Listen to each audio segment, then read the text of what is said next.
Mukunda jewellers మొట్టమొదటి factory outlet ఇప్పుడు కూకట్పల్లి, కొత్తపేట్, సోమాజిగూడ మరియు ఖమ్మంలో. హాయ్ హలో నమస్తే, వెల్కమ్ టు సుమన్ టీవీ. ప్రస్తుతం మనతో ఉన్నారు బిజినెస్ ట్రైనర్ సునీల్ రెడ్డి గారు. సార్తో మాట్లాడండి. నమస్తే సార్. నమస్కారం. సో చాలామంది సీజనల్ బిజినెస్ చేస్తూ ఉంటారు. లైక్ ఏదైనా ఫెస్టివల్ వచ్చింది అంటే, ఇప్పుడు వినాయక చవితి వస్తుంది, గణేష్లను తెస్తారు. మనకి ప్రీవియస్ రాఖీ ఫెస్టివల్ అయిపోయింది, రాఖీలు పెట్టడం. సంక్రాంతి వచ్చిందంటే కైట్స్, హోలీ, కలర్స్ అని. అంటే ఈ సీజనల్ బిజినెస్ అనేవి ఎంతవరకు వర్కౌట్ అవుతాయంటారు? సీజనల్ బిజినెస్ అంటే ప్రతి సీజన్లో ప్రతి ఒక బిజినెస్ అనేది బూమింగ్ ఎక్కువ ఉంటుంది. సీజనల్ బిజినెస్ చేసేవాళ్ళు లైఫ్ని చాలా బ్యాలెన్స్ చేసుకుంటూ వెళ్ళిపోతారు. కొంతమంది కంటిన్యూగా 365 డేస్ సీజనల్ బిజినెస్ కూడా ఉంటుంది. దాని గురించి మనం డిఫరెన్షియేషన్ మాట్లాడదాం. ఇప్పుడు సీజనల్ బిజినెస్ అంటే ఫ్రూట్స్ విషయాన్ని తీసుకుంటే సీతాఫల్ ఒక సీజన్లో వస్తుంది, పొమ్మగ్రనేట్ ఇప్పుడు కంటిన్యూస్ వస్తున్నాయి. కానీ కొన్ని సీడ్స్ ఇప్పుడు మ్యాంగోస్ ఉన్నాయి, ఓన్లీ మన సమ్మర్లోనే అవైలబుల్ ఉంటాయి. సో వాటర్ మెలన్ సమ్మర్లో. సో ఇట్లా సీజనల్ బిజినెస్ చేసేవాళ్ళు డైలీ బిజినెస్ పే చేస్తారు అనమాట వాళ్ళు. సో అలా కాకుండా ఇంకొంచెం ఇప్పుడు మీరు అన్నట్లు వినాయక చవితి వస్తుంది, వినాయకుడిని విగ్రహాలు సేల్ చేయడం, రాఖీ వచ్చింది రాఖీలు సేల్ చేయడం, సంక్రాంతి వచ్చిందంటే గాలిపటాలు కైట్స్ సేల్ చేయడం, ఇలాంటి చాలా ఉంటుంది.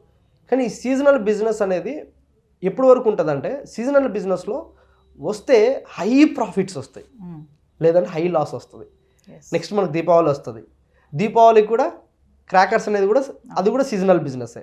కానీ క్రాకర్స్ ఇప్పుడు మనం మాట్లాడుకున్న ప్రోడక్ట్స్లో ఒక ప్రోడక్ట్ తీసుకుంది. ఇప్పుడు రాఖీస్ ఉన్నాయి. ఈ రాఖీలు ఎలా అంటే ఓన్లీ ఒక్కరోజు మాత్రమే ఫెస్టివల్, కానీ 1 వీక్ నుంచి బిజినెస్ స్టార్ట్ అవుతుంది, 1 వీక్ నుండి. సో ఆ 1 వీక్ ఎక్కువ సేల్ చేస్తారు, రిమైనింగ్ మిగిలింది నెక్స్ట్ ఇయర్కి ఉంటాయి. కానీ నెక్స్ట్ ఇయర్కి ఆ రాఖీస్ ఎలా పెడితే మోడల్ చేంజ్ అవ్వదు, కొంటారా? కొన్నారు కదా. కానీ ఈ సీజనల్ బిజినెస్లో ఈ రాఖీ అనే ఫెస్టివల్కి సంబంధించిన పండుగలో ఈ రాఖీలు అనేటివి ఎవ్రీ ఇయర్ అప్గ్రేడ్ అవుతూ ఉంటాయి, డిజైన్స్ చేంజ్ అవుతాయి. కానీ ఇప్పుడు డిజైన్స్ ఓల్డ్ డిజైన్స్ మనం పెట్టుకున్నాం అనుకోండి, ఇప్పుడు బిజినెస్ బాగా జరిగింది అనుకోండి ప్రాఫిట్, జరగకపోతే లాస్. సీజనల్ బిజినెస్ ఇదొకటి. సో అలాగే ఇందాక మనం మాట్లాడినట్లు వినాయకుడి విగ్రహాలు చూద్దాం. ఈ వినాయకుడి విగ్రహాలు చాలామంది కెమికల్తో తయారు చేసే వాళ్ళు కొంతమంది ఉంటారు, న్యాచురల్గా తయారు చేసే వాళ్ళు ఉంటారు, eco friendly. So eco friendly విగ్రహాలు వచ్చేసి సేల్ ఎక్కువ ఉంటుంది ఇప్పుడున్న అవేర్నెస్లో. కానీ ప్రీవియస్గా మనం పిఓపిపి ఏదైతే మనం వేసే మెటీరియల్ ఉందో పిఓపి, సో ఆ మెటీరియల్తో తయారయ్యే విగ్రహాలు, కరిగించే విగ్రహాలు అవి ఎక్కువగా సేల్ అయ్యేవి. కానీ చిన్న చిన్న విగ్రహాలు తీసుకుంటే ఇక్కడ పిఓపి మెటీరియల్తో తయారు చేసే విగ్రహానికి ఎక్స్పెన్సెస్ ఎక్కువ, అవునా? ఎకో ఫ్రెండ్లీ విగ్రహానికి ఓన్లీ మనము మంచి మట్టి యూజ్ చేస్తాం, క్లే వాడతాం ఎక్కువగా. ఆ క్లే అనేది మనకు రీజనబుల్గానే దొరుకుతుంది. సో ఇప్పుడు ఈ క్లేతో స్టార్ట్ చేసి విగ్రహాలు తయారు చేసే పర్సన్కి లాస్ తక్కువ ఉంటుంది. క్లేతో పాటు ఎవరైతే ఈ పిఓపి మెటీరియల్తో యూజ్ చేసే విగ్రహాలు మిగులుతో సేల్ అవ్వకపోతే వాళ్ళకి లాస్ ఎక్కువ ఉంటుంది.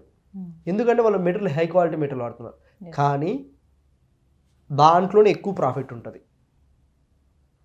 విగ్రహాలు మిగిలినప్పటికి కూడా దాంట్లో ఎక్కువ ప్రాఫిట్. నెక్స్ట్ ఇయర్కి ఏం చేస్తారంటే అప్గ్రేడ్ చేస్తారు విగ్రహాలు. పెద్ద విగ్రహాలు అయితే నెక్స్ట్ ఇయర్ వాళ్ళకి అలా కంటిన్యూ చేస్తారు. సో ఈ ఎకో ఫ్రెండ్లీ ఏం చేస్తారు, యూజ్ అండ్ త్రో లాగా.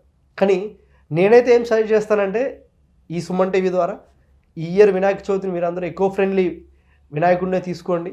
సో వీలైతే మీ ఇంట్లో మీరు తయారు చేసుకోవడానికి ట్రై చేయండి. అది కూడా మీ పిల్లలతో కలిసి హ్యాపీగా మీరు ఒక వినాయకుడిని తయారు చేయడానికి మీరు ఒక టైం పెట్టారంటే ఒక యాక్టివిటీ లాగా పిల్లలకు మీరు నేర్పించినట్లు ఉంటుంది. సో అలాగే మనం ఇప్పుడు వినాయకుడి విగ్రహాల గురించి మాట్లాడాం. తర్వాత గాలిపటాలు, కైట్స్ అనేటివి నాట్ ఓన్లీ మనము సంక్రాంతి ఫెస్టివల్ వస్తేనే ఎగరేయం, రిమైనింగ్ డేస్లో కూడా పిల్లలు ఆడుకోవచ్చు. సో ఆటోమేటిక్ షాప్స్లో సేల్ అయ్యే ఛాన్సెస్ దానికి ఉంటుంది. కానీ రాఖీ మాత్రం డైలీ కొనాం కదా, వినాయకుడిని మాత్రం రెగ్యులర్ కొనాం కదా. అంటే ఇప్పుడు మనం ఏం చేయాలంటే సీజనల్ బిజినెస్లోనే కొన్ని ప్రోడక్ట్స్ ఎవ్రీ డే రన్నింగ్ అయ్యేవి కూడా ఉంటాయి, సెలెక్ట్ చేసుకోవాలి. సెలెక్ట్ ది ప్రోడక్ట్ అనేది చాలా ఇంపార్టెంట్. ఇప్పుడు మనము సీజనల్ బిజినెస్ స్టార్ట్ అయినప్పుడు, ఇప్పుడు నేను వినాయకుడు చాలామంది ఇప్పుడు ఇవాళ ఒక చిన్న బిజినెస్ ఐడియా ఇస్తా. ఎవరైతే నెక్స్ట్ మంత్లో ఒక 1 lakh ఇన్కమ్ కావాలనుకుంటున్నారో వాళ్ళకి ఇంకొక 5,000 రూపీస్ పెట్టుబడితే ఇప్పుడు ఒక టిప్ చెప్తా. అదేంటంటే మనకు upcoming festival Vinayaka Chavithi. So మీరు ఎకో ఫ్రెండ్లీ, మీకు చాలా వరకు ఉంటుంది అండి, ఎకో ఫ్రెండ్లీ విగ్రహాలు మీరు తయారు చేసి సేల్ చేయొచ్చు. యూజింగ్ ఆన్లైన్లో కూడా సేల్ అవుతున్నాయి.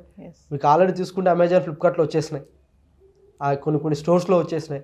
మీరు ఏం చేయొచ్చు అంటే ఎకో ఫ్రెండ్లీ వినాయకుడిని తయారు చేసి ఒక మంచి బాక్స్ ప్యాకింగ్ లాగా మీకు దగ్గరలో ఉన్నటువంటి స్టోర్స్లో మీరు పెట్టి అక్కడ సేల్ చేసుకోవచ్చు. వాళ్ళు పర్మిషన్ తీసుకొని షాప్స్కి ఇచ్చి మీరు ఇప్పటి నుంచి సేల్స్ స్టార్ట్ చేసుకోవచ్చు. కానీ మీకు దీనికి కావాల్సింది ఓన్లీ ఒక ఎక్లే.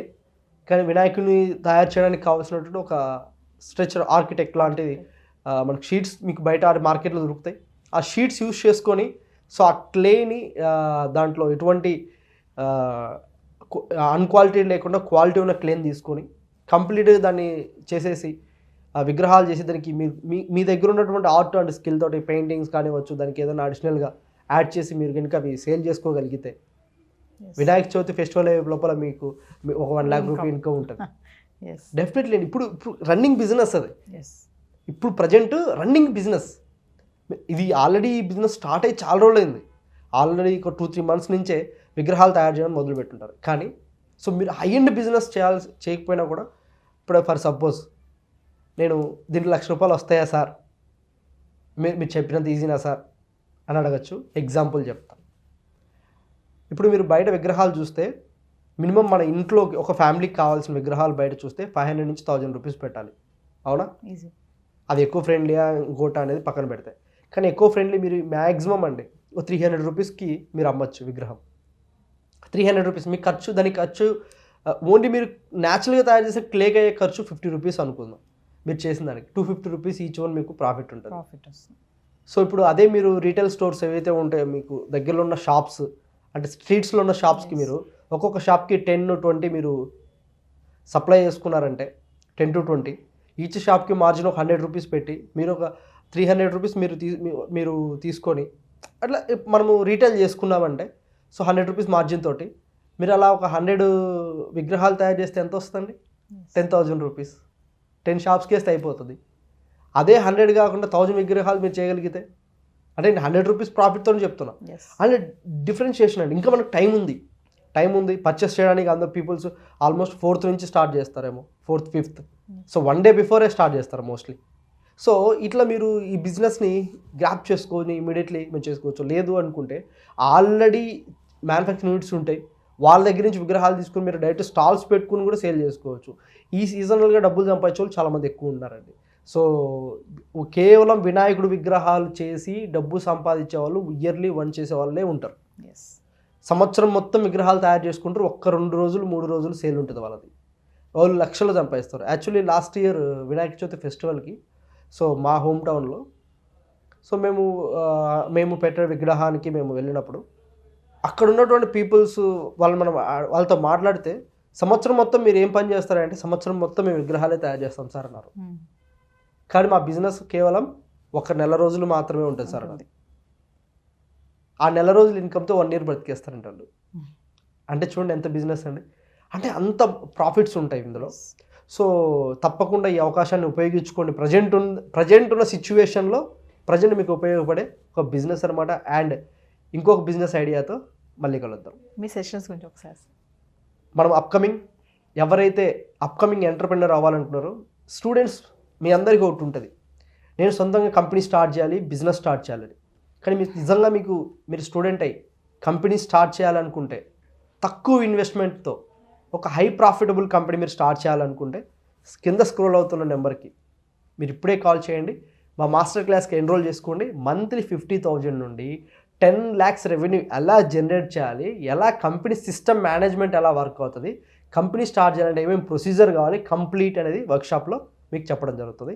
Thank you. సో వ్యూవర్స్, మరి September 14th సార్ది డెమో క్లాస్ అయితే ఉంది 499. మీరు కింద కనిపిస్తున్న నెంబర్ కాల్ చేస్తే మా టీం మీకు అందుబాటులో ఉంటుంది. ఇంట్రెస్ట్ ఉన్న వాళ్ళు ఎన్రోల్ చేసుకోండి. మరొక బిజినెస్ ఐడియాతో మళ్ళీ కలుద్దాం. Thank you. నమస్తే సార్.